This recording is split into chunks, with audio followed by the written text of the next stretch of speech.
Hello guys, welcome to our channel Rebirth of White Soul. Chapter 283 Rudransh का नाटक, प्रिया की बिगड़ती हालत। पर उसकी सारा डिजायर अधूरा रह गया था। जैसे ही उसने डोर ओपन किया उसके सामने एक छोटा प्यारा मगर गुस्से से भरा चेहरा आया। ये कोई और नहीं उसका बेटा रुद्रांश था, जो अपने डैडी को खा जाने वाली नजरों से घूर रहा था। भाई लीजिए, ये आपका बेटा मेरे साथ नहीं रह रहा है, शायद वो भाभी को ढूंढ रहा है। ये कह मार नव्या ने रुद्रांश को मोक्ष की तरफ बढ़ा दिया। अब आगे। मोक्ष ने नव्या की हाथ से रुद्रांश को ले लिया और गुस्से से उसे घूरने लगा। ये उसका बेटा नेहो उसकी रोमांस का दुश्मन था, जो हमेशा उसकी और उसकी बीबी की रोमांस की बीच टपक पड़ता था। प्रिंसेस जगन है? मोक्ष ने नव्या को देखते हुए पूछा। नव्या जो वहां से जा रही थी वो रुक गई और बोली, भाई वो प्रिंसेस तो दक्ष भाई के साथ गार्डन में खेल रही है। उसकी बात सुनकर मोक्ष ने उसे जाने को बोला तो नव्या वहां से चली गई। उसके जाने के बाद मोक्ष रुद्रांश को घूरते हुए बोला, क्या तुम अपनी छोटी बहन से कुछ नहीं सीख सकते? वो देखो तुम्हारे डैडी और मोम को डिस्टर्ब नहीं कर रही है। और एक तुम हो जो हर वक्त अपने डैडी और मोम के बीच टपक जाते हो। उसने रुद्रांश को बेड पर सुला दिया। तभी ईशानी वॉशरूम से बाहर आई। आपने बेटे को देखकर उसकी होठों पर स्माइल आ गई। रुद्रांश ने भी अपनी मोम को महसूस कर लिया और घुटनों के बल बैठकर खिलखिलाने लगा। उसकी आंखें अपनी मोम पर टिकी हुई थी। ईशानी उसके पास आ गई और उसे गोद में ले लिया। ये देखकर मोक्ष को और भी जलन होने लगा था। उसने जल्दी से रुद्र को फिर से ईशानी की गोद से लेकर बेड पर सुला दिया और उसकी तरफ उंगली दिखाकर बोला, आज तुम मेरी बीबी के पास नहीं आओगे। यही तुम्हारी सजा है आपने मोम डैडी की रोमांस को बर्बाद करने की। आपने डैडी की बात सुनकर रुद्रांश ने गुस्से से आपने डैडी को देखा, फिर ईशानी की तरफ देखकर रोनी सूरत बना लिया। दे से कह रहा हूं मोम मुझे आपकी गोद में आना है। ईशानी तो दोनों बाप बेटों की नौटंकी देखकर सिर हिला रही थी। वो तो हमेशा से ये देखती आ रही थी। उसने रुद्रांश को अपने गोद में ले लिया तो रुद्रांश ने उसकी कंधे पर सिर रखकर मोक्ष को देखकर एक विनिंग स्माइल पास किया। दे से उसने कितना बड़ा जंग जीत लिया हो। ये देखकर मोक्ष की आंखें छोटी हो गई। वहीं ईशानी की होंठों पर स्माइल आ गई अपने बेटे की हरकतें देखकर। उसका बेटा बिल्कुल उसकी हब्बी की तरह था। बीबी चाहे इसे तुम कितना भी बचा लो, पर देखना मैं इसे हॉस्टल भेज दूंगा। अगर ये फिर से हम दोनों के बीच में आने की कोशिश की तो। हब्बी क्या आप हमारे बेटे के साथ ही लड़ाई कर रहे हैं? रुद्र भी बच्चा है, उसे मेरी जरूरत है। ईशानी ने असहाय हो मार बोला। बच्चा यूं तुम्हें बच्चा लग रहा है? हाँ, ये सिर्फ दिखाने में पिद्दी सा है। पर जब बात हम दोनों की रोमांस रोकने की आती है तब हमारा ये बच्चा बड़ा हो जाता है और हमेशा हम दोनों के बीच में टपक पड़ता है और नौटंकी भी अच्छे से आता है इसे। क्या तुम देख नहीं रही हो ये कैसे रोने की झूठी एक्टिंग कर रहा है ताकि तुम उसके पास रहो? उसकी बात सुनकर ईशानी की होंठों पर स्माइल आ गई। वो हंसने लगी। उसकी हंसी पहली बारिश की बूंदों की तरह बहुत खूबसूरत थी। मोक्ष तो हमेशा की तरह अपनी बीबी की प्यारी एडोरेबल हंसी में दे से कहीं खोसा गया था। वहीं रुद्र जो अब तक आपने डैड की बात सुनकर गुस्से से मुंह बनाकर उसे घूर रहा था, अपनी मोम की हंसी की आवाज सुनकर वो भी ईशानी की तरफ देखने लगा। मोक्ष धीरे धीरे आगे बढ़ा और ईशानी की गाल पर किस कर लिया। फिर ईशानी की माथे पर, फिर नाक पर, फिर लिप्स पर हल्का किस करके दूर हो गया। वहीं रुद्रांश ने जब ये देखा तो अपनी बच्चों जैसी आवाज निकालने लगा। ऐसा लग रहा था जैसे वो गुस्से में हो। मोक्ष और ईशानी को उसकी बातें तो समझ नहीं आ रही थी, पर मोक्ष इतना जानता था कि उसका ये बेटा उसे अपनी बीबी को किस कार्य देख गुस्सा ही रहा है। वो गुस्से से बोला, देखो ये अपनी डैडी को मोम को किस करते देख गुस्सा हो रहा है। इससे अच्छा तो मेरी प्रिंसेस है, वो हम दोनों को किस करते देख खुश होती है। तभी रुद्रांश अपनी छोटे छोटे हाथों से ईशानी की माथे, नाक और गाल को सहलाने लगा। ये देखकर ईशानी को हंसी आ रही थी। मोक्ष की आंखें और भी छोटी हो गई। इसका क्या मतलब है? क्या उसका बेटा अपनी मोम की चेहरे से उसने जिस जिस जगह पर किस किया था उसे साफ कर रहा है? तुम बदमाश लड़के, तुम अपनी मोम की चेहरे को साफ कर रहे हो ताकि मेरी किस किए जगह को साफ कर सको। उसकी बात सुनकर रुद्र ने मुड़कर उसे आपने दोनों सफेद चमकीला दांत दिखा दिया। दे से मोक्ष को चिढ़ा रहा हो कि जो भी आपने कहा बिल्कुल सही है। तभी रुद्र अपनी मोम की तरफ मुड़ा, फिर अपनी बच्चों जैसी आवाज निकालकर ईशानी को खुशी से देखते हुए ईशानी की माथे पर किस कर लिया। फिर उसकी गाल पर किस कर लिया जिस जगह मोक्ष ने किया था। वो ये दिखाने की कोशिश कर रहा था कि मेरी मॉम को आपकी जरूरत नहीं है, मैं उन्हें किस कर सकता हूँ। वहीं उसकी हरकत देखकर मोक्ष की आंखें फैल गई थी। क्या उसका बेटा उसकी नकल कर रहा है? ईशानी की चेहरे पर रुद्र की सलाइवा लग रहा था, फिर भी वो चुप रही। जैसे ही रुद्र ईशानी की होंठ पर किस करने वाला था, मोक्ष ने गुस्से से उसे एक हाथ से ऊपर उठा लिया। ईशानी फिर से हंसने लगी। जब से उसके दोनों बच्चे उसकी जिंदगी में आए हैं, तब से वो हर दिन हंस रही थी। इतना तो उसने 6 सालों में भी नहीं हंसा होगा, जितना वो इन 6 महीने से हंस रही थी। रुद्र मोक्ष की हाथ में किसी बंदर के बच्चे की तरह लटक रहा था और गुस्से से अपने डैडी को देख रहा था। उसकी डैडी की हिम्मत कैसे हुई उसे उसकी मोम से अलग करने की। वो अपनी मोम को किस कर रहा था, क्या ये उसके डैडी सहन नहीं कर पाए? तुम बदमाश पिद्दी, तुम्हारी हिम्मत कैसे हुई मेरी बीबी को किस करने की?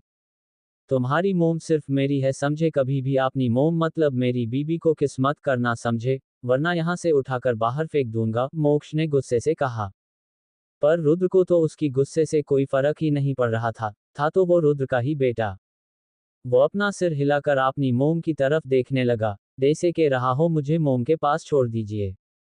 तभी बाहर से आवाज आई, भाई आपकी प्रिंसेस को लीजिए, उसे भूल लगी है शायद। बाहर से दक्ष की आवाज आई, क्योंकि दरवाजा ठीक से लॉक नहीं हुआ था।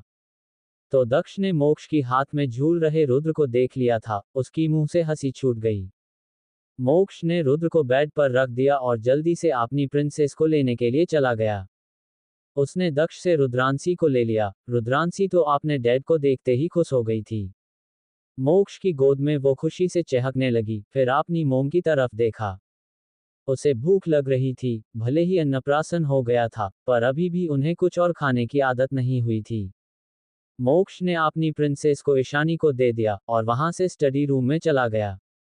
ईशानी दोनों बच्चों को दूध पिलाने लगी। थोड़ी देर बाद जब उनका पेट भर गया तो वो खेलने लगे। वहीं दूसरी तरफ यशराज, दामिनी इस वक्त हॉस्पिटल के इमरजेंसी वार्ड के बाहर थे। दोनों का चेहरा चिंता और दुख से मुरझा गया था। दामिनी की हालत तो और भी खराब थी। साइना की मारने की वजह से उसकी हाथ, गाल दर्द कर रहे थे। उसके बाल भी बिखरे हुए थे। कुल मिलाकर वो इस वक्त बिल्कुल किसी भिखारी की तरह लग रही थी। तभी यशराज का फोन रिंग हुआ। यशराज ने फोन देखा तो ये कॉल साइना की तरफ से था। ये देखकर यशराज का गुस्सा 7वें आसमान पर पहुंच गया। दामिनी ने जब यशराज को इतने गुस्से में देखा, उसने उसके कंधे पर हाथ रख दिया। कौन है? दामिनी ने उसे रिलैक्स कराते हुए पूछा। अभी उसे यशराज की जरूरत थी अपनी बच्ची को बचाने के लिए। वो नहीं चाहती थी कि यशराज यहां से किसी काम की वजह से चला जाए। यशराज गुस्से से बोला, साइना कॉल कर रही है, पता नहीं इतने तमाशे करने के बाद अब इसे क्या चाहिए। उसने गुस्से से फोन उठा लिया ताकि अपना गुस्सा साइना पर निकाल सके। यही तो वो हमेशा करता था। पहले वो अपना सारा गुस्सा सुमिना पर निकाल देता था, और जब साइना थोड़ी बड़ी हो गई तो वो अपना सारा गुस्सा साइना पर निकालता था। जैसे ही उसने फोन उठाकर चिल्लाने वाला था, उधर से साइना की सरकास्टिक आवाज आई, क्या हुआ डैड, क्या आपकी वो बेटी मर गई? क्या मैं उसके लिए फूल की माला भेजूं और आत्मा शांति के लिए पूजा रखावाऊं? उसकी बात सुनकर यशराज बौखला गया और गुस्से से बोला, तुम घटिया बेशर्म लड़की, तुम चाहती हो मेरी बेटी मर जाए? तो उधर से साइना हंसते हुए बोली, अगर मैं ऐसा चाहूं तो भी आप क्या कर सकते हैं? वो आपकी नाजायज औलाद है, भूलिए मत। मैं उसे और आपकी उस 2 कौड़ी की रखेल को बर्बाद कर दूंगी। अगर वो बच भी गई तो भी वो हर दिन मरेगी। इससे अच्छा तो वो मर ही जाए। मैं तो उसकी अच्छे के बारे में ही सोच रही हूँ, तो इसमें मैंने क्या गलत किया? फिर हंसते हुए बोली, टाइम खत्म होने वाला है, पर अभी तक मुझे ना तो पैसा मिला ना तो प्रॉपर्टी पेपर्स। क्या आप चाहते हैं मैं सबको सच बता दूं कि कैसे आपने और आपकी मिस्ट्रेस ने मिलकर मेरी मॉम से प्रॉपर्टी छीन लिया और उन इस हालत में धकेल दिया कि उनकी दिमागी हालत ही खराब हो जाए? हाँ, अगर आप नहीं चाहते हैं कि ये सब लोगों के सामने आए तो मुझे पैसे और प्रॉपर्टी चाहिए। गुस्से से यशराज का दिमाग फटने वाला था। उसका मन कर रहा था वो साइना को सच में मार डाले। वहीं दामिनी जी उनकी बात सुन रही थी, वो भी बहुत गुस्से में थी। यशराज गुस्से से बोला, साइना क्या तुम पागल हो? प्रिया की इस हालत में तुम्हें पैसा और प्रॉपर्टी चाहिए। उसने इतना ही कहा था कि दूसरी तरफ से साइना ने कॉल कट कर दिया।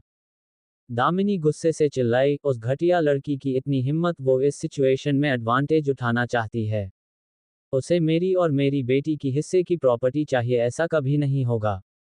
तुम चिंता मत करो दामिनी, वो अभी छोटी बच्ची है, वो सिर्फ धमकी दे रही है, वो कुछ नहीं कर सकती। यशराज ने उसे शांत करते हुए बोला। यशराज को लग रहा था, साइना सिर्फ बोल रही है, वो कभी ऐसा कुछ नहीं कर सकती। अगर कुछ करना होता तो वो पहले ही कर चुकी होती, वो कमजोर लड़की इतना आगे नहीं जाएगी। तभी डॉक्टर बाहर आए। दामिनी जल्दी जाकर डॉक्टर के सामने खड़ी हो गई और चिंता से बोली, मेरी बेटी कैसी है? यशराज भी डॉक्टर के पास चला गया, उसे प्रिया की बहुत चिंता हो रही थी। तभी डॉक्टर बोला, सॉरी मिस्टर ठाकुर, हम कोशिश कर रहे हैं, पर आपकी बेटी की वाइटल भी डैमेज हो रही है, उसकी शरीर पर अनगिनत चोटें हैं। उनकी तबीयत और भी बिगड़ती जा रही है। दोनों पैर, हाथ भी बुरी तरह से टूट गया है, उनकी जीभ को भी किसी ने काट दिया है। ऐसा लग रहा जैसे किसी ने अपना सारा गुस्सा उन पर निकाल दिया है। अगर वो बच भी गई तो भी जिंदगी भर कभी चल नहीं पाएगी, और सर्जरी के बाद शायद वो बोल सकती है, पर ठीक से नहीं। पर अभी प्रायोरिटी है कि उन्हें बचाना है। पर हम ऐसा नहीं कर पा रहे हैं, हम उन्हें नहीं बचा सकते। आप किसी और अच्छे डॉक्टर को कंसल्ट कीजिए। उस डॉक्टर की बात सुनकर दामिनी नीचे गिर पड़ी, उसे विश्वास नहीं हो रहा था एंड कानों पर। कुछ दिन पहले ही तो वो यशराज के सामने अपनी बच्ची से मिली थी, उसकी फूल सी बच्ची को किसकी हिम्मत हुई इतनी बेदर्दी से मारने की? डॉक्टर चाहे कुछ भी हो जाए, कितना भी पैसा लगे, आप मेरी बच्ची को बचा लीजिए। जिस डॉक्टर को बुलाना है बुलाए, यशराज ने गुस्से से कहा। डॉक्टर ने बोला, उन्हें सिर्फ एक ही डॉक्टर बचा सकती है, और वो है डॉक्टर ईशा। अगर आप उन्हें बुला सकते हैं तो आपकी बेटी जरूर बच जाएगी। इतना कहकर वो डॉक्टर वहां से चला गया। वहीं यशराज गुस्से से उबल रहा था। वो जानता था कि वो लड़की कभी उसकी बेटी को बचाने के लिए नहीं आएगी। दामिनी भी ये बात जानती थी, क्योंकि यशराज के प्लान के बारे में भी उसे पता रहता था। दामिनी रोते हुए बोली, यश मुझे नहीं पता आप क्या करेंगे, पर मुझे अपनी बेटी सही सलामत चाहिए। थोड़ी देर बाद यशराज का असिस्टेंट रंजीत वहां दौड़ते हुए आया, और यशराज के सामने आकर हड़बड़ाते हुए बोला, बॉस वो साइना मेम ने मीडिया को बुलाकर आपके और दामिनी मेम और मिस प्रिया के खिलाफ स्टेटमेंट दिया है। उसकी बात सुनकर यशराज और दामिनी हैरान हो गए। चैप्टर 284 सच्चाई, लोगों की गलियां। सौदामिनी का सच मेहरा फैमिली के सामने। दामिनी भी ये बात जानती थी, क्योंकि यशराज के प्लान के बारे में भी उसे पता रहता था। दामिनी रोते हुए बोली, यश मुझे नहीं पता आप क्या करेंगे, पर मुझे अपनी बेटी सही सलामत चाहिए। थोड़ी देर बाद यशराज का असिस्टेंट रंजीत वहां दौड़ते हुए आया, और यशराज के सामने आकर हड़बड़ाते हुए बोला, बॉस वो साइना मेम ने मीडिया को बुलाकर आपके और दामिनी मेम और मिस प्रिया के खिलाफ स्टेटमेंट दिया है। उसकी बात सुनकर यशराज और दामिनी हैरान हो गए। अब आगे क्या? ये तुम क्या बोल रहे हो? रंजित, साइना ने मीडिया के सामने स्टेटमेंट दिया? उसकी हिम्मत कैसे हुई ऐसा करने की? यशराज गुस्से से खड़ा होकर बोला। एक तो वो प्रिया की वजह से परेशान था, वो कुछ भी करके अपनी बेटी को बचाना चाहता था। अब ये घटिया लड़की उनके लिए और भी ज्यादा प्रॉब्लम क्रिएट कर रही थी। रंजीत ने आगे कुछ नहीं कहा, और आपने फोन से लाइव न्यूज ओपन करके यशराज के सामने कर दिया। साइना इंटरव्यू दे रही थी, और यशराज के लिए हर गलती को मीडिया के सामने बता रही थी। ये देखकर यशराज की आंखें गुस्से से लाल हो गई।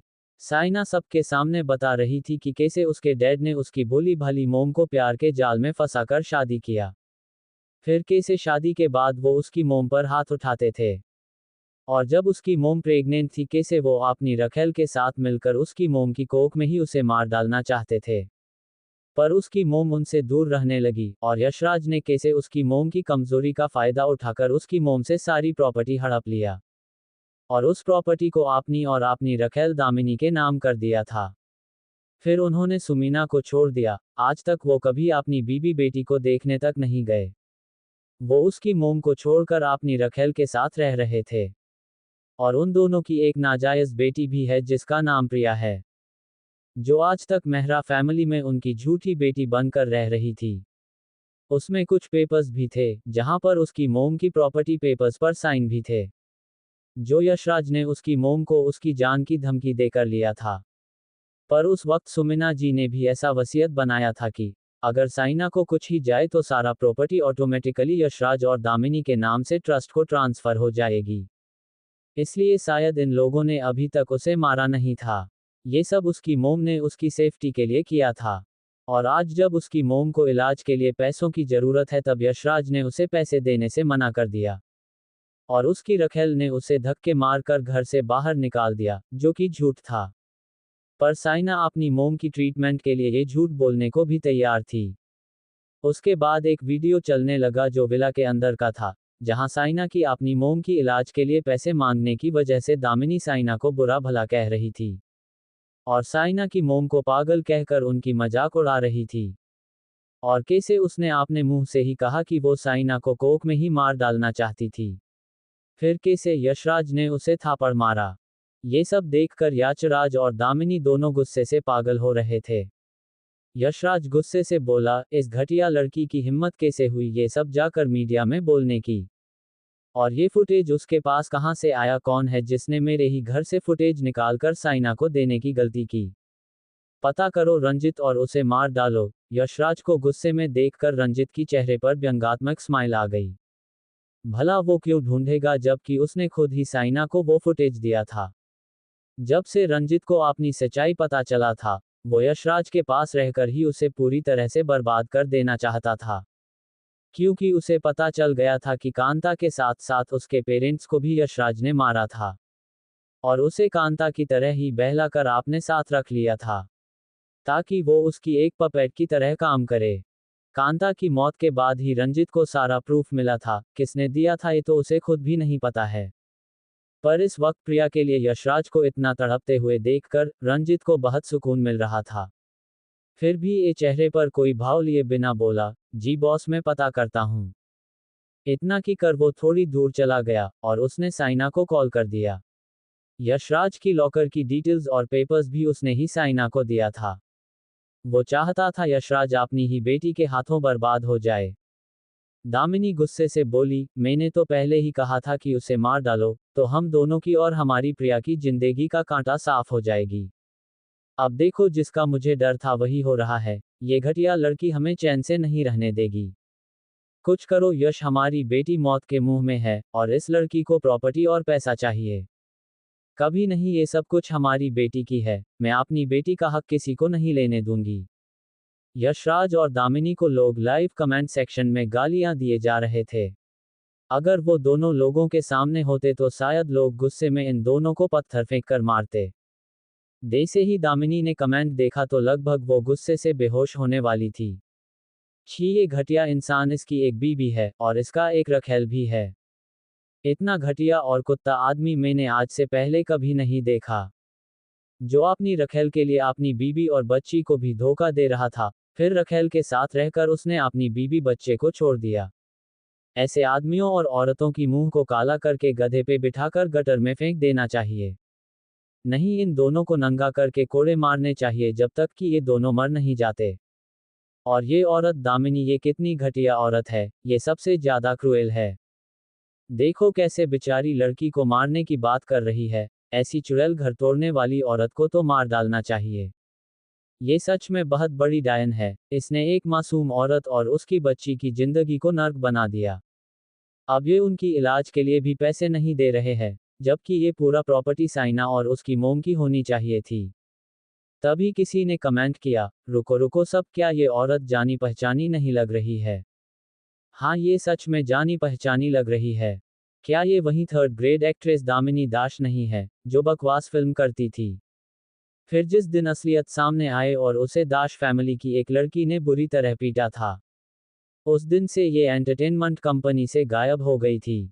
तो ये वही दाश फैमिली की भूपेश दाश की नाजायज बेटी है। अफवाह थी कि इसकी मां ने भूपेश को ड्रग्स देकर उसके साथ सोई थी ताकि वो दाश फैमिली की बच्चे को जन्म दे सके।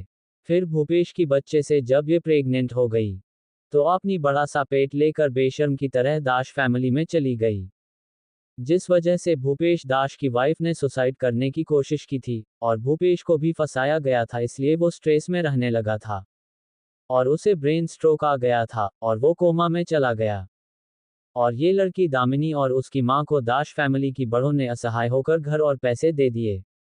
और ये लड़की अपनी माँ के साथ रहकर घटिया बन गई। और दास फैमिली से पैसा लेती रही, उस पैसों के दम पर, और दूसरे डायरेक्टर के साथ सोकर ये दामिनी फिल्म इंडस्ट्री में चली गई। और आए दिन दास फैमिली की बेटी होने का धौंस दूसरों पर जमाने लगी, और एक दिन दास फैमिली की असली जायज बेटी से इसका सामना हो गया। उसने इसकी मां की और इसकी आइडेंटिटी रिवील कर दिया था। और इसे सबके सामने बहुत पीटा था। क्योंकि इसकी मां की वजह से उनकी फैमिली पूरी तरह से बर्बाद हो गई थी। उसके बाद उसे इंडस्ट्री से बैन कर दिया गया था। अब मुझे समझ आया ये जानी पहचानी क्यों थी, सच में ये भी अपनी मां की तरह ही किसी की रखेल बनकर बैठी है। आखिरकार आपने माँ की गुण बेटी में तो आएंगे है। माँ ने किसी की फैमिली को डे से बर्बाद किया था, बेटी ने भी किसी की फैमिली को बर्बाद कर दिया। इसकी माँ और इसके बाद शायद अब इसकी बेटी भी किसी की रखेल बनने जा रही है। ये तो मेहरा फैमिली में भी रह रही थी, पता नहीं वहां ये किसे फंसा रही थी। साइना को उसकी हक की प्रॉपर्टी मिलनी चाहिए, उसके बाद चाहे ये दोनों मरे या जिए, किसे इन देसे कचरों से फर्क पड़ता है। हाँ, ऐसे बाप होने से अच्छा है अनाथ होना, एटलीस्ट ऐसी घटिया बाप से सामना तो नहीं होगा। ये बाप कहलाने की लायक भी है क्या? ऐसे बाप को तो शर्म से डूबकर मर जाना चाहिए। जो अपनी बीवी बच्चे से इतना नफरत करता है उसे तो गटर में होना चाहिए। कैसे कोई बाप एक बेटी से प्यार और दूसरी बेटी से नफरत कर सकता है? पूरे मीडिया में सब लोग साइना और उसकी मोम को सहानुभूति दिखा रहे थे, और यशराज और दामिनी को गालियां दे रहे थे। ये सब देखकर यशराज और दामिनी का गुस्सा सातवें आसमान पर था। यशराज ने गुस्से से फोन को दीवार पर दे मारा, फोन गिरकर टुकड़े टुकड़े हो गई। ये देखकर दूर खड़ा रंजित के होठों पर स्माइल आ गई। मैं इस लड़की को जान से मार दूंगा, उसकी हिम्मत कैसे हुई मेरी इज्जत को ऐसे पूरी दुनिया के सामने उछालने की। यशराज बहुत गुस्से में था। दामिनी रोते हुए बोली, यश तुमने देखा कि उस लड़की ने मेरे और हमारी प्रिया की इमेज भी खराब कर दिया। पूरी दुनिया के सामने उसने मुझे एक रखेल साबित कर दिया, और हमारी प्यारी की निशानी को एक नाजायज बेटी। ये अब बहुत ही रहा है यश, अगर हमारी प्रिया ठीक होती तो उसे कितना बुरा लगता इस न्यूज को देखकर। वो अपनी मगरमच्छ की आंसू बहने लगी। लोग मुझे कुछ भी कहे मुझे फर्क नहीं पड़ेगा यश, पर उम्री बेटी को कोई कुछ बुरा बोले ये मुझसे बर्दाश्त नहीं होगा। वो रोने लगी, पर यशराज खुद गुस्से और फ्रस्ट्रेशन में था। अगर कोई और वक्त होता तो यशराज अभी तक दामिनी को मनाने के लिए बहुत कुछ कर चुका होता। तभी रंजित उनके पास आया और बोला, बॉस मुझे अभी तक पता नहीं चल रहा है कि किसने ये वीडियो साइना मैम को दिया है। तभी दामिनी गुस्से से बोली, वो कोई मेम नहीं है, उसे इतनी इज्जत देने की कोई जरूरत नहीं है। रंजित मन ही मन हंसते हुए बोला, जितना उड़ना है उड़ लो बेवकूफ। फिर यशराज को देखकर बोली, बॉस बहुत प्रॉब्लम हो गई है, कंपनी में सारे शेयर होल्डर अपने पैसे मान रहे हैं। शेयर की प्राइस तेजी से नीचे गिर रहे हैं, कल तक शायद वो सब आपने अपने शेयर्स बेच देंगे। इतना कहकर उसने यशराज को देखा जो गुस्से से पागल हो रहा था। तभी रंजित इस वक्त का फायदा उठाकर बोला, सर क्यों ना आप अभी के लिए साइना मैम के नाम की प्रॉपर्टी को सच में उन्हें ट्रांसफर कर दीजिए। तो लोगों में आपकी इमेज भी थोड़ी नॉर्मल हो जाएगी, और कंपनी पर भी ज़्यादा कोई इफेक्ट नहीं पड़ेगा। जब सभी सिचुएशन ठीक हो जाएगा तो हम फिर से मिस साइना से प्रॉपर्टी छीनने का कोई रास्ता ढूंढ लेंगे। नहीं, कभी नहीं, उस घटिया लड़की के नाम एक भी प्रॉपर्टी नहीं रहेगा, दामिनी गुस्से से बोली। तो यशराज उसे चुप कराते हुए बोल, अभी के लिए ये करना सही होगा। तुम चिंता मत करो, मैं फिर से उस लड़की के नाम से कुछ दिनों में सारी प्रॉपर्टी ट्रांसफर करवा दूंगा। वहीं राजवंश विला में इस वक्त पूरी मेहरा फैमिली राजवंश विला में थी। दादाजी बहुत गहरी सोच में थे। उनका दिल और आस बुरी तरह से टूट गया था। उन्हें यकीन नहीं हो रहा था कि इन सब के पीछे उनकी प्यारी बहन मिनी का हाथ होगा। ईशानी ने सब कुछ सच सच आपने दादाजी को बता दिया था। दादाजी की आंखों में गुस्से और पछतावे का आंसू था। उन्होंने उस लड़की के भलाई के लिए क्या नहीं किया, क्योंकि वो उनकी प्यारी बहन थी। पर वो तो उनके ही पीठ पीछे उनकी फैमिली को बर्बाद करने की चाल चल रही थी। और उनसे बदले लेने के लिए उन्हें और उनकी प्यारी बीबी को मार डालने के लिए भी तैयार थी। दादी माँ गुस्से से बोली, देख लिए जी आपने उस बहन की करतूतें। वो हमारी फैमिली को रोड पर ले आना चाहती है। और उसने हम सबको मारना भी चाहा। उसने इतना सब कुछ इतने सालों से हम लोगों के आंखों में धूल झोंक कर किया। और ये यशराज जो हमारी बच्ची की जान के पीछे पड़ी है, वो उसका सगा नाजायज बेटा है। दादाजी का सिर नीचे झुका हुआ था, वो भी गुस्से में थे। उसने जो पाप किया है उसका पनिशमेंट तो उसे मिलेगा, हमें पहले उसकी ससुराल वालों को भी उसकी सच्चाई बतानी होगी। हम लोगों की तरह आज तक वो सब और सौदामिनी का पति भी अंधेरे में है।